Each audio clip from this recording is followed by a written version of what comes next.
Good morning students, आपका फिर से स्वागत है मेरे इस नए क्लास में। आज जो विषय वस्तु मैंने चुना है उसे है पादप कोशिका और जंतु कोशिकाओं में अंतर, और इसके अलावा एक महत्वपूर्ण और रोचक चीज जो आप लोगों के साथ मैं शेयर करना चाहता हूं। आप देख रहे होंगे मेरे पीछे एक सूक्ष्मदर्शी रखा हुआ है, जो मुझे आशा ही नहीं पूरा विश्वास है कि आपने इसे विद्यालय में अपना देखा होगा, जो अक्सर हम लोग छोटे मोटे स्लाइड बनाकर सूक्ष्म जीव को देखने का काम करते हैं। तो ये है हमारा, इसे मैं और समीप से आपको दिखाना चाहूंगा कि ये एक सूक्ष्मदर्शी है, जहां इसे हम आई पीस कहते हैं। ये दो लेंस होते हैं जो 10x और 45x के लगे हुए होते हैं। ये एक प्लेटफॉर्म की तरह बना होता है और नीचे एक मिरर रहता है। इस मिरर के थ्रू ये लाइट इससे निकलकर ऊपर आता है और हम अपने इसे घुमाकर इसे लेंस को सेट करते हैं, और फलस्वरूप ऊपर से देखने पर हमें वो सारी वस्तुएं जो सूक्ष्म होती हैं उसे देखा जाता है। इसे कंपाउंड माइक्रोस्कोप भी कहा जाता है, जो आपके विद्यालय के शिक्षकों ने आपको बताया भी होगा। और इसका जो खोज था वो सबसे पहले जैनसन एंड जैनसन, ये दोनों पिता पुत्र के जोड़ी थे जो 16वीं शताब्दी में इसे बनाया था। लेकिन ये विद्यालय में आज भी बहुत कारगर है। वैसे इससे उन्नत किस्म की सूक्ष्मदर्शी भी आज हमारे समाज में, हमारे विश्व में मौजूद है, जो विभिन्न कार्यों को संपादित करने में हमें से सहायता प्रदान करती है। तो अब इसे देख लिए, ये था हमारा सूक्ष्मदर्शी। और हम उम्मीद करते हैं कि लॉकडाउन के बाद, विद्यालय खुलने के बाद, आप अपने विद्यालय के शिक्षक को भी कहेंगे कि इसे फिर से आपको दिखाएं। और इसे बहुत ही रोचक चीज है, और इसे देखने के बाद आपको एक नई दुनिया दिखाई देगी सूक्ष्म जीवों की। यहाँ बात हो रही थी सूक्ष्म जीव की, तो चले जरा बात करें कि सूक्ष्म जीव क्या, आखिर सूक्ष्म को क्यों हम लोग इतना बात कर रहे हैं सूक्ष्म जीव के बारे में। सूक्ष्म जीव ये हो क्योंकि आपको पता हो कि मनुष्य अपने नंगे आंखों से 0.1 मिलीमीटर से ज्यादा छोटे वस्तुओं को नहीं देख सकता है। कितना? 0.1 मिलीमीटर। और चूंकि सूक्ष्मदर्शी का कार्य ही है कि बहुत सारे ऐसे जीव जंतु, कोशिका, उत्तक ऐसे हैं जो 0.1 मिलीमीटर से बहुत ज्यादा छोटे होते हैं, इसलिए उन्हें देखने के लिए हमें सूक्ष्मदर्शी की जरूरत पड़ी। जैसा कि मैंने अभी आपको दिखाया कि ये जो कंपाउंड सूक्ष्मदर्शी है ये विद्यालय में रहता है, और आप इसे देख भी सकते हैं। आगे बढ़ते हैं कि आज आप लोगों के लिए फिर से एक रोचक कर, मैंने 2 मॉडल तैयार किया था बहुत पहले अपने विद्यालय में बच्चों के लिए, उसे भी मैं आप लोगों के साथ आज साझा करना चाहता हूं। जैसे एक जंतु कोशिका और पादप कोशिका। कोशिकाएं 2 प्रकार की होती है, एक जो जंतुओं में पाई जाती हैं और एक जो पादप में पाई जाती हैं। तो पहले उनके बारे में थोड़ा सा देख लें कि पादप कोशिका और जंतु कोशिका, यानी पेड़ पौधे के कोशिकाओं को हम पादप कोशिका भी कहते हैं। जीव विज्ञान के क्षेत्र में आप जाएंगे, जब वनस्पति क्षेत्र में जाएंगे, तो आप हमेशा ध्यान रखेंगे कि पादप कोशिका ही पेड़ पौधे के कोशिकाओं को कहा जाते हैं। ये वैज्ञानिक शब्दकोश के अंतर्गत आता है। और जंतु के साथ इसमें यानी कि हमारे मनुष्य के, जानवरों के सारे के कोशिकाएं इसमें सम्मिलित होती हैं। जो सबसे पहले चीज आता है, जो सबसे पहला रणनीति कर सकते हैं हम उनके बनावट के बारे में, तो वो है कोशिका भित्ति। कोशिका भित्ति पादप कोशिका में तो पाई जाती है, लेकिन जंतु कोशिका में नहीं पाई जाती है। इसे ध्यान रखें कि पादप कोशिका भित्ति जो है ये पादप कोशिका में तो पाई जाती है, लेकिन जंतु कोशिका में ये नहीं पाई जाती है।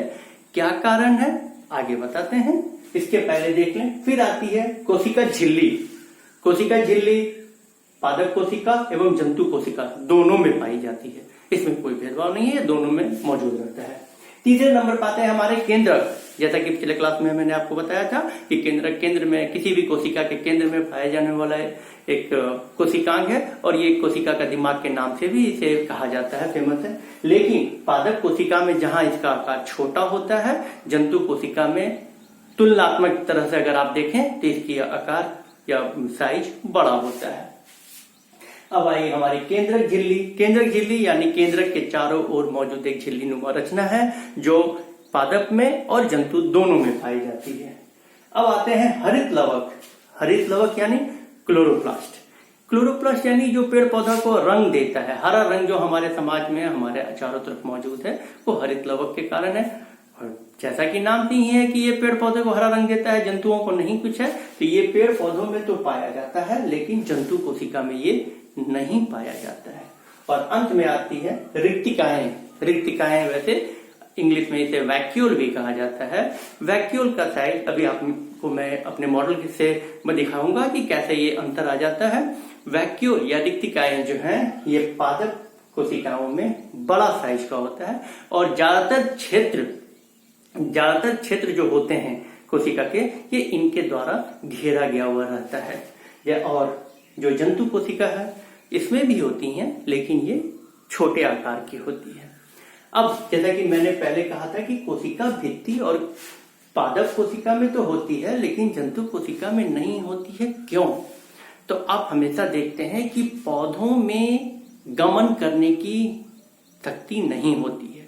यानी जंतुओं में, इंसानों में ठंड का मौसम आया, अत्यधिक तापमान में वृद्धि हो गई, तापमान में परिवर्तन हो चुका है, अगर इसके अलावा वायु में परिवर्तन हो रहा है, किसी भी अन्य तरह के वैसे परिस्थिति जहां वो रहने में असहज हो जाते हैं तो वो वहां से हटकर दूसरे जगह चले जाते हैं। लेकिन पादप ऐसा नहीं कर सकते हैं और उन्हें उसी स्थिति पे जड़वत बना रहना पड़ता है। तो ऐसे स्थिति के लिए उनकी सुरक्षा हेतु, उनके कोशिकाओं के सुरक्षा हेतु एक बाहरी कोशिका भित्ति का परत, एक अतिरिक्त कोशिका झिल्ली के अतिरिक्त एक कोशिका भित्ति का परत भी जो है वो पाया जाता है। और आपको जानकर आश्चर्य होगा ये निर्जीव होता है, यानी ये सजीव नहीं है, ये निर्जीव है क्योंकि ये सेल्यूलोज का बना हुआ होता है और इसे ये नहीं देखा जाता है। चलिए आते हैं और अब आपको हम दिखाते हैं कि दो मॉडल जो मैंने आप लोगों के लिए विशेषकर तैयार किया था और मेरे विद्यालय में ये रखा हुआ था हमारे विद्यार्थियों के देखने के लिए, उसे आपसे हम साझा करते हैं। तो ध्यान देंगे यहाँ पे, ये देखें कि ये दो मॉडल है। यहाँ आप देखें कि ये एक पादप यानी प्लांट सेल, पादप कोशिका, और ये एक हमारा क्या हो गया एनिमल सेल यानी जंतु कोशिका। वैसे ये काफी पुराना है और कुछ बहुत ही अच्छे स्थिति में भी नहीं है। आप यहाँ देख सकते हैं कि ये दो परत का बना हुआ है और ये एक सिंगल परत का बना हुआ है।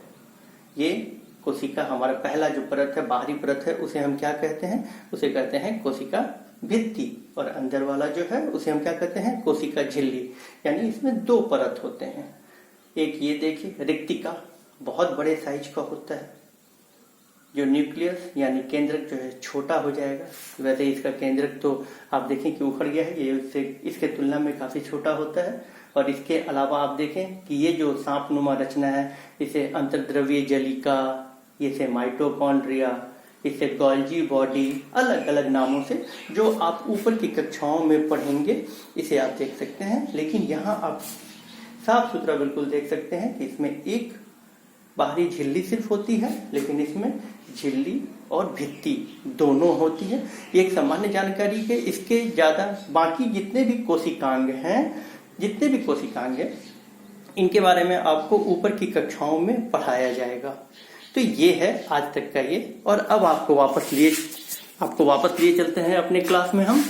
तो हम उम्मीद करते हैं कि ये मॉडल आपको काफी पसंद आया होगा और आप इसे खुद से भी बनाकर एक प्रोजेक्ट के रूप में अपने घर में कोशिश करें बना के देखने का, जिससे आप कुछ रोचक जानकारी प्राप्त कर सकें।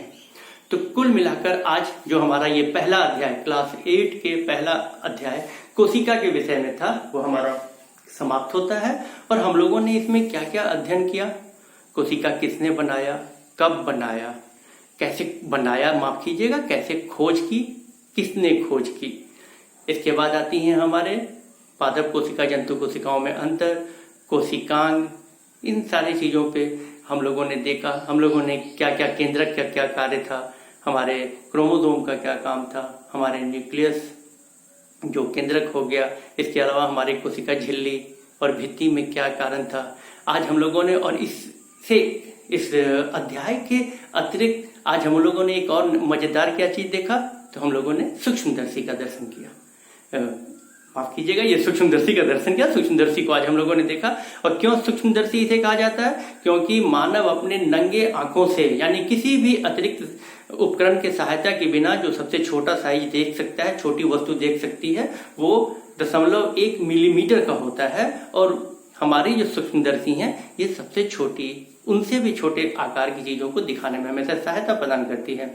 यहाँ बिल्कुल ध्यान देंगे कि जैनसन एंड जैनसन 16वीं शताब्दी में ये दोनों एक पिता पुत्र की जोड़ी थी, जो सबसे पहले एक कंपाउंड माइक्रोस्कोप यानी सूक्ष्मदर्शी को बनाया था।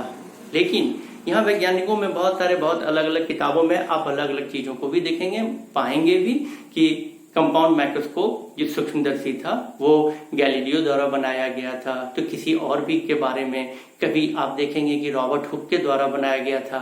लेकिन जो सामान्य जानकारी हम लोगों को है, मेरे पास मौजूद है, उससे ये मौजूद होता है। तो आज इतना ही इस क्लास के लिए। हम आशा करते हैं कि आप लोगों को ये क्लास पसंद आया होगा।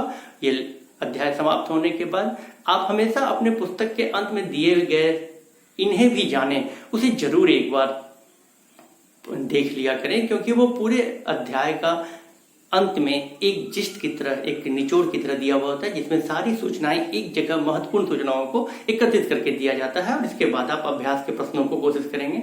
इसके अतिरिक्त अगर आपको किसी भी प्रकार की परेशानी होगी तो आप हमसे या अपने विद्यालय के शिक्षक या अपने अभिभावक से पूछ सकते हैं। और फिर अगले क्लास में आप लोगों से एक नए अध्याय के साथ, एक नए जोश के साथ आप लोगों के साथ फिर से मिलूंगा। धन्यवाद।